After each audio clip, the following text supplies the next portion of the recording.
Bonjour, nous sommes en mathématiques secondaire 4 ou 5. Nous allons travailler la méthode algébrique de la comparaison. C'est une méthode algébrique permettant de résoudre un système d'équations. Cette méthode pourrait également être employée en secondaire 3, mais je dirais que le niveau de difficulté qui sera présenté dans cette capsule vidéo va peut-être être un petit peu trop élevé pour le niveau secondaire 3, mais tout à fait apte pour le secondaire 4 et 5. Alors, prenons un système d'équations. Un système d'équations étant un système, deux règles, deux fonctions affines dans un plan cartésien. Ce n'est pas nécessairement deux fonctions affines pour avoir un système d'équations, mais nous, ce qu'on travaille en secondaire 4 et 5 niveau CST, ce sont des fonctions affines, des fonctions du premier degré. On va représenter dans le plan cartésien ces deux situations. Disons que celle-ci, c'est la 1 et celle-ci, c'est la 2. Ou je pourrais dire qu'il y en a une qui est la F et l'autre est la G, ça ne change pas grand-chose. Fonction affine, valeur initiale étant le B qui est ici. Si le Y est isolé, on a le taux de variation et la valeur initiale, le B. Ça veut dire que dans mon exemple, j'ai une valeur initiale à 4. Puisque le taux de variation est positif, on va avoir une droite qui s'en va vers le haut. Donc ici, ce que j'ai fait, c'est ce qu'on appelle une esquisse graphique. C'est un dessin rapide de la représentation graphique. Je n'ai pas trouvé des coupes me permettant d'avoir un dessin très précis, mais au moins j'ai une idée de la situation. La deuxième, la valeur initiale est à 22, le taux de variation est à moins 4. Le Y est isolé, on connaît les deux informations. Si le Y n'était pas isolé, il faudrait l'isoler pour être capable de connaître taux de variation et valeur initiale. Valeur initiale à 22. Moins 4, c'est une droite qui est décroissante, puisque lorsque les X avancent, les Y diminuent. Lorsqu'on veut résoudre un système d'équations, ce qu'on cherche, c'est les coordonnées du point qui est ici. Lui, là. C'est quoi son X? C'est quoi son Y?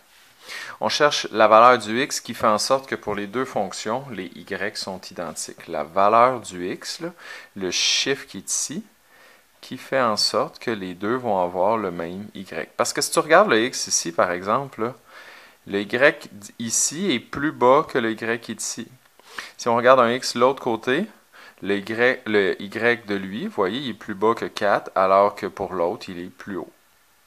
Nous, on cherche le moment, la valeur du X. Ma réponse est ici, que les Y vont être pareils. Dans un plan cartésien, c'est assez visuel, c'est un point d'intersection.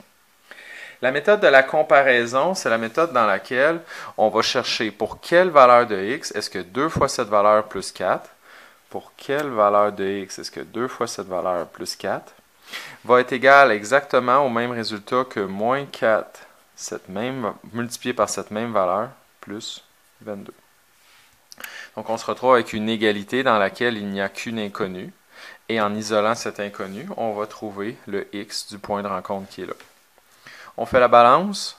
Je fais plus 4x plus 4x. Je vais envoyer mes x du côté gauche, donc plus 4 plus 4. Je vais être rendu à un total de 6x. Du côté droit, le 4x a disparu. Il reste juste le 22. Le 4, je vais l'envoyer à droite en faisant moins 4, moins 4. 22 moins 4, ça fait 18. Et lorsque j'ai réussi à isoler j'ai pas isolé ma variable, mais on a seulement des valeurs numériques d'un côté, seulement des variables de l'autre, on peut diviser. On cherche 6 fois quoi donne 18. Je divise par 6. Divise par 6. X est égal à 3. En bas, là, c'est d'autres problèmes qu'on va faire après. Je vais peut-être mettre une ligne là, pour faire la distinction. Mon x est égal à 3. Ça veut dire que le chiffre qui est là, c'est 3. Maintenant qu'on a trouvé la valeur en x, il faut trouver la valeur en y parce que pour résoudre le système d'équations, on a besoin des deux valeurs. Pour faire ça, je vais remplacer mes x qui sont ici par 3. Je vais regarder dans la première fonction, là, ma y1, quand le x est à 3, quelle est la valeur du y? Donc, ça va me faire 2 fois 3, 6. 6 plus 4, 10. Pour la deuxième, On a moins 4 fois 3 plus 22. Moins 12, 22 moins 12, ça fait 10. Ça veut dire quoi? Ben, puisque j'ai déterminé que pour un x égale à 3, les deux donnaient 10, ça démontre que ici j'ai 3, ici j'ai 10. Donc mon couple solution, ma réponse est 3, 10.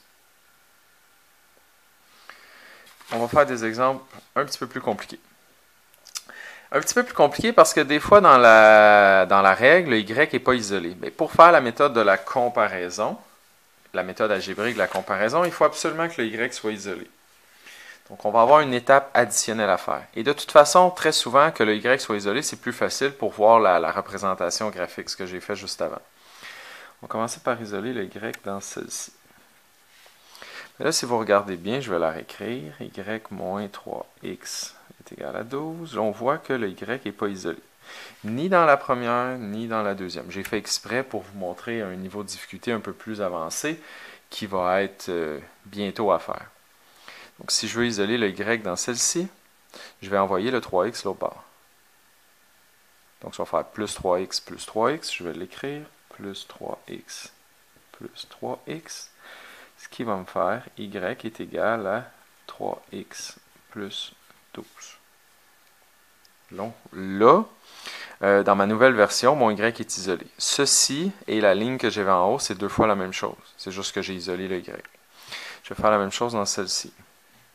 J'ai moins 12x plus 132 est égal à 2y.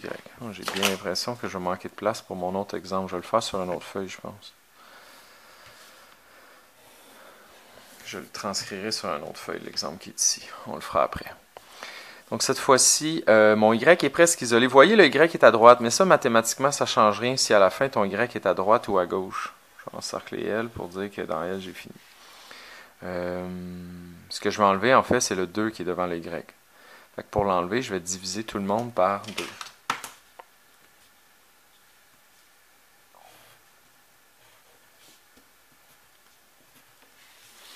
En faisant ça, 2 divisé par 2, j'obtiens le y que je voulais. Le y est tout seul, vous voyez. Ce qui fait en sorte que la valeur initiale et le taux de variation vont apparaître de l'autre côté. 12 divisé par 2, ça fait 6. 132 divisé par 2, ça fait 66. Et j'ai ma deuxième règle. Maintenant que j'ai les deux règles, avec les y d'isolé, là, je peux faire ma technique de la comparaison, ma technique algébrique. Cette technique me dit 3 fois quel chiffre plus 12 va donner le même résultat que moins 6 fois ce même chiffre plus 66. Si je m'étais fait un plan cartésien, j'aurais été chercher le point d'intersection entre les deux. Bon, je pourrais me faire un graphique, mais ce n'est pas nécessaire. J'isole mon x, j'envoie les x de ce côté-là, ça donne 9x, plus 6, 3 plus 6, 9. Bon, je vais prendre mon temps. 66. J'envoie le 12 là, ça va faire 54. 66 moins 12 est égal à 9x. Et finalement, je divise par 9. 54 divisé par 9, ça fait 6. Ça veut dire que la valeur du x du point d'intersection est à 6. Maintenant que je sais ça, j'avais la 1 ici, j'ai la 2 ici. Je vais aller voir dans ma 1. Quand le x est à 6, ça fait 3 fois 6 plus 12. 3 fois 6, 18. 18 plus 12, j'obtiens un total de 30. Dans ma 2, moins 6 fois 6 plus 66. Moins 6 fois 6, ça fait moins 36. Moins 36 plus 66, ça fait aussi 30. Donc, j'ai démontré que quand le x est égal à 6, les deux donnaient 30. Mon point solution est à 6. J'ai marqué 60, mais c'est 30 la réponse. 6, 30. Un dernier exemple.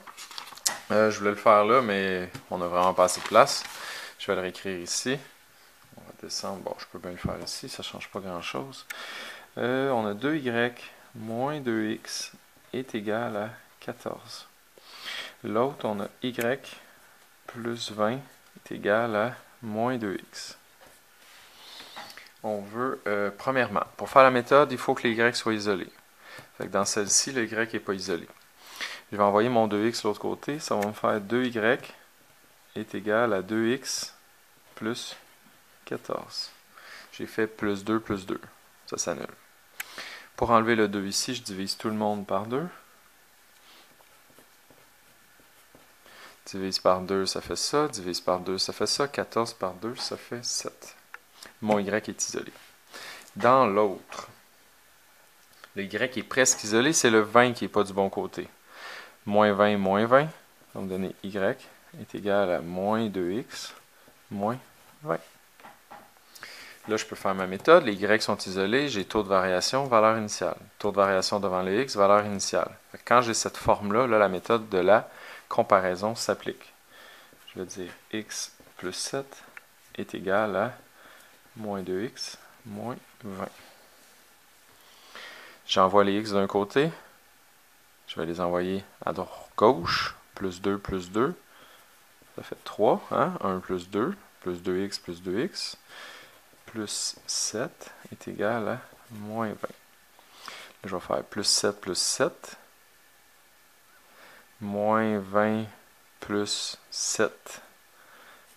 Ça fait 14. Non, ça fait 13. Moins 20 plus 7 fait 13. Et on divise par 3. Bon. 13 divisé par 3, ça va vous donner un chiffre à virgule. Regardez, 13 divisé par 3, on va essayer de le montrer, ça donne un chiffre à virgule. On pourrait bien travailler avec le chiffre à virgule, 4,3 périodique, mais quand on fait des systèmes d'équations, si on veut être vraiment efficace, on est mieux de travailler avec le chiffre en fraction, parce que sinon on va perdre la précision, puis quand on va arriver pour trouver les y, ben, on n'obtiendra pas deux fois la même chose. Regardez bien. La première, on avait x plus 7. En remplaçant par 13 tiers, on devrait obtenir la même valeur que dans l'autre.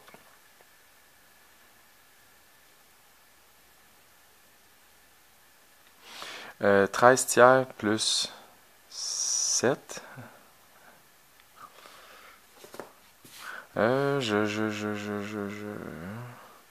l'impression qu'il y a une faute. Pourquoi j'ai l'impression qu'il y a une faute? Parce que moins 2x moins 20 plus 2 moins 7. Ah, c'est ça. Ici, là, j'ai fait une sottise. Là, je m'excuse. Je trouvais que mon 13 tiers était bizarre aussi. Toutes mes excuses. On va effacer. Hein? Ça arrive de se tromper. Je viens de le voir. Pourquoi j'ai fait une faute? Bon, j'ai envoyé lui là, mais ici, il fallait que je fasse moins 7. Moins 7. Puis moins 20, moins 7, ben ça fait moins 27. Maintenant, quand je vais diviser par 3, x moins 27 divisé par 3, ça donne moins 9. Et voilà, moins 9. Ici, là, j'avais fait plus 7 au lieu de faire moins 7. Vous voyez, là, j'essaie de le faire un petit peu plus vite, là, parce que je considère que vous êtes un peu plus avancé. J'écris pas toutes mes démarches, là. C'est vrai que d'habituellement, on met plus 2, plus 2. Bon, je le fais dans ma tête. Puis, bon, c'est un peu idiot, je me suis trompé. On va aller dans la Y1. Je remplace le x par moins 9. Ça va faire moins 9. Vous voyez ici, mon x, je le mets à moins 9 plus 7. Moins 9 plus 7, ça fait moins 2. Dans la Y2, je vais faire moins 2 fois moins 9. Hein, on se souvient, le x est à moins 9. Moins 2 fois moins 9, moins 20. Moins 2 fois moins 9, ça donne 18. Puis 18 moins 20, ça fait moins 2. J'ai obtenu les deux fois le même chiffre. Ça veut dire que ma réponse est en x moins 9, en y moins 2. en x moins 9, en y moins 2. C'était un petit retour sur la comparaison, méthode algébrique pour trouver le point de rencontre entre deux droites. En secondaire 4, on l'utilise pour trouver des points de rencontre ou pour résoudre des problèmes écrits. En secondaire 5, on va l'utiliser lorsqu'on va faire des polygones de contrainte en optimisation, puis qu'on va chercher les sommets du polygone, qui va être une étape essentielle, primordiale, pour être capable de résoudre ce genre de problème. Donc, c'est préparatoire en secondaire 5, c'est plus nouveau en secondaire 4, si on veut. Donc, en espérant que cette capsule vous ait aidé, et je vous souhaite bon travail.